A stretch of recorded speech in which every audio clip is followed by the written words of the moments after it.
स्वागत है आपका इंडिया न्यूज हरियाणा देख रहे हैं आप। मैं हूं आपके साथ सिमरन पटेल। बुलेटिन की शुरुआत करेंगे और इस वक्त की ये बड़ी खबर है। प्रदेश में जुम्मे की नमाज को लेकर सुरक्षा कड़ी की गई है।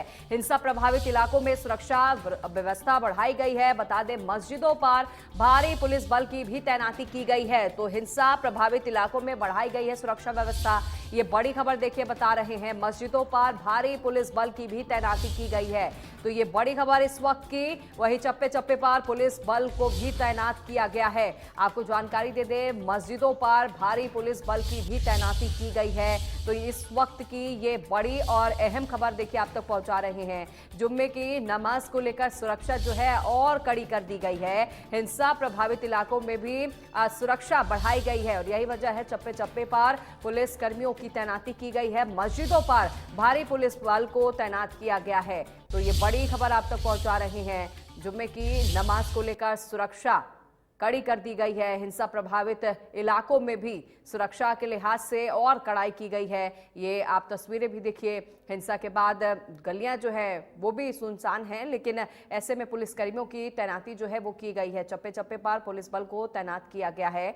ये बड़ी खबर देखिए आप तक पहुंचा रहे हैं। ये तस्वीरें आपके टीवी स्क्रीन पर आपको हम दिखा रहे हैं। हालांकि कुछ दुकानें जो है वो खुल रही हैं, अनुमति मिली है, लेकिन ऐसे में जहां पर हिंसा हुई उस इलाकों में सुरक्षा बढ़ा दी गई है कि जुम्मे की नमाज को देखते हुए भी सुरक्षा में काफी कड़ाई की गई है कि किसी तरह की फिर से कोई घटना ना हो। इसके लिए पुलिसकर्मियों को पहले से अलर्ट रहने के लिए भी कहा गया है। आपको जानकारी दे दें कि हिंसा प्रभावित इलाकों में सुरक्षा और कई गुना बढ़ा दी गई है।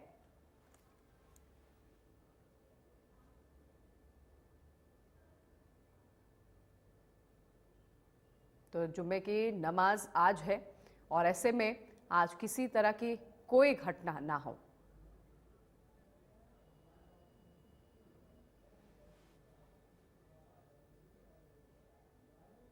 और सोनू वर्मा ज्यादा जानकारी के साथ सहयोगी हमारे साथ नूह से लाइव जुड़ गए हैं। सोनू, आज जुम्मे की नमाज है, आज किसी तरह की कोई घटना ना हो इससे लेकर पहले से ही पुलिस कर्मियों को तैनात कर दिया गया है। फिलहाल धरातल पर आप किस तरह की तस्वीरें देख पा रहे हैं सोनू?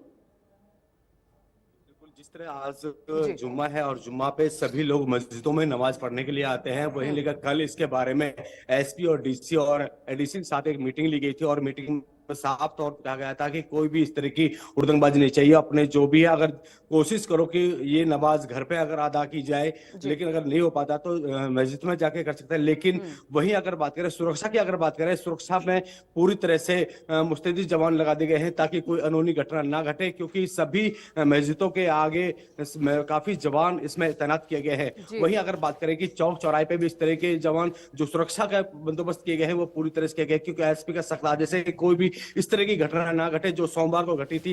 कोई भी मतलब इस तरह की, और सभी को ध्यान में रखते हुए ज्यादा भीड़ इकट्ठी ना होने दी जाए। तो ये साफ तौर पे कहा गया है कि कोई भी इस तरह की घटना ना घटे और अपने कोशिश रहे कि आप इस सभी जो नमाजें वो अपने गाँव में ही या घर पे ही अदा की जाए। बिल्कुल बिल्कुल। तो सोनू, ये कहा गया है कि नमाज जो है आप अपने घर में ही पढ़ें, लेकिन सोनू, क्या मस्जिद में आने की अनुमति है लोगों को? वो मस्जिद में पहुंचकर नमाज पढ़ सकते हैं या फिर इसके लिए कोई हिदायत दी गई है? जी बिल्कुल, इसके बारे में एसपी डी साहब ने कहा है कि मस्जिद में आ सकते हैं, लेकिन इतनी भीड़ इकट्ठी नहीं हो पाएगी और वो भी कुछ लोग इसमें मस्जिद के अंदर आ सकते हैं, इससे ज्यादा नहीं आ सकते, क्योंकि ये बहुत ही जगह जो कर्फ्यू का जो टाइम था वो 10 से 1 बजे तक का किया हुआ है। तो उसके बीच में भी लोग थोड़े बहुत आ भी सकते हैं बाजार में, लेकिन ज्यादा भीड़ इकट्ठी होने का कोई भी इसका तरह का आदेश नहीं दिया है कि ज्यादा भीड़ इकट्ठी की जाए, क्योंकि इसकी जिम्मे की अदा करने के लिए काफी लोगों की संख्या में लोग इकट्ठे होते हैं।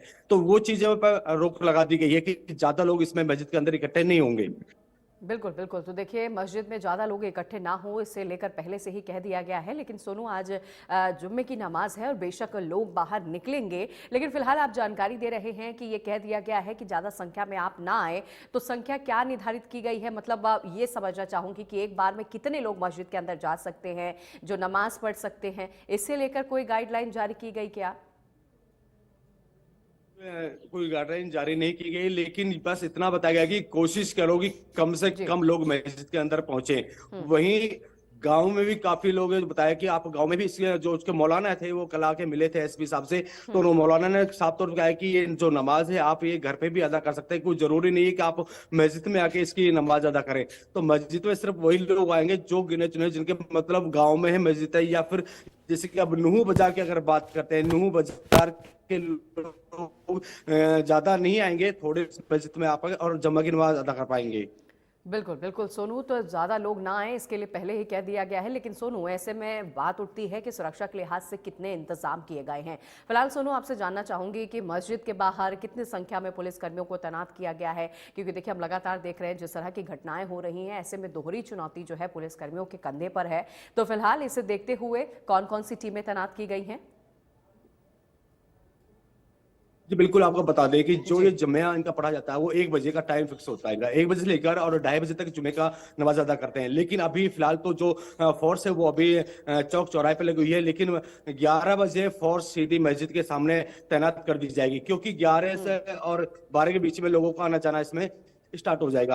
तो अभी फिलहाल फोर्स यहाँ पर नहीं लगाई गई है, क्योंकि अभी जो बाजार खोलने का जो टाइम दिया था 10 से लेकर 1 बजे तक दिया था, अभी फिलहाल जो लोग हैं वो अपना सामान खरीदने के लिए वहां पे आ रहे हैं। लेकिन ये कि 11 बजे वहां पर फोर्स तैनात कर दी जाए, क्योंकि 1 बजे इनका जुम्मा होना होता है और 1 से लेकर 2 बजे 2:30 बजे तक इनका जुम्मा होता है। तो उसके बीच में फोर्स पूरी तरह से लगा दी जाएगी। ये सख्त एसपी के सख्त आदेश दिए गए हैं। तो ये आदेश जो है सोनू जारी कर दिए गए हैं। लेकिन सोनू, अभी हम सभी जान रहे हैं कि जिस तरह हिंसा नूह में हुई उसके बाद कर्फ्यू जो है वो लगा दिया गया है। फिलहाल सोनू, आप ये भी जानकारी दीजिएगा कि कर्फ्यू में कितने घंटे की ढील दी गई है, ताकि जो लोग हैं वो घर से बाहर निकले और वो नमाज पढ़ सकते हैं, कोई ज़रूरत की चीज़ें हो वो ले सकते हैं। जी बिल्कुल, ये 10 बजे से लेकर 1 बजे तक कर्फ्यू को ढील दी गई है। यही कल का वही यही टाइम फिक्स किया था, लेकिन कल की हमने जब जाके देखा, ग्राउंड रिपोर्ट देखी, वहां पर कोई दुकानें नहीं खोली गई थी। वहीं अगर बात करें लोगों का भी आना जाना नहीं बाजार में रहा, क्योंकि उनके अंदर एक डर बहरा हुआ है। और वही अगर बात करते हैं कि सब्जी मंडी की बात करते हैं, सब्जी मंडी की कुछ दुकानें खुली थी और कुछ लोग उसमें सब्जी लेने के लिए यहाँ पर आए थे। लेकिन अब बात करें परचूनी की, अगर बात करते हैं या और दुकानों की हम बात करते हैं, तो वो दुकानें बिल्कुल खुली नहीं मिली, सारी दुकानें बंद मिली थी। लोगों का किसी का भी आना जाना नहीं लगा बाजार के अंदर। तो एक माने कहीं ना कहीं अभी लोगों के अंदर एक डर भरा हुआ है, क्योंकि काफी फोर्स को देखते हुए काफी लोगों को डर है। और वही दुकानदार भी काफी रोष है, क्योंकि उनकी दुकानों पे काफी तोड़ फोड़ की गई है, काफी लूट कर की गई है। तो अभी भी दुकानदारों को काफी इसका डर लगा हुआ है कि जब तक हम दुकान नहीं खोलेंगे तब तक ये मामला पूरी तरह से शांत नहीं होगा। तो ये भी सामने खबरें आ रही है। बिल्कुल बिल्कुल सोनू, तो अभी जो डर का माहौल है वो बना हुआ है और यही वजह है कि दुकानदार भी अपनी दुकानों को नहीं खोल रहे हैं, क्योंकि जिस तरह से हिंसा हुई है हर किसी के जहन में एक डर है। फिलहाल सोनू, बहुत शुक्रिया आपका जानकारी देने के लिए।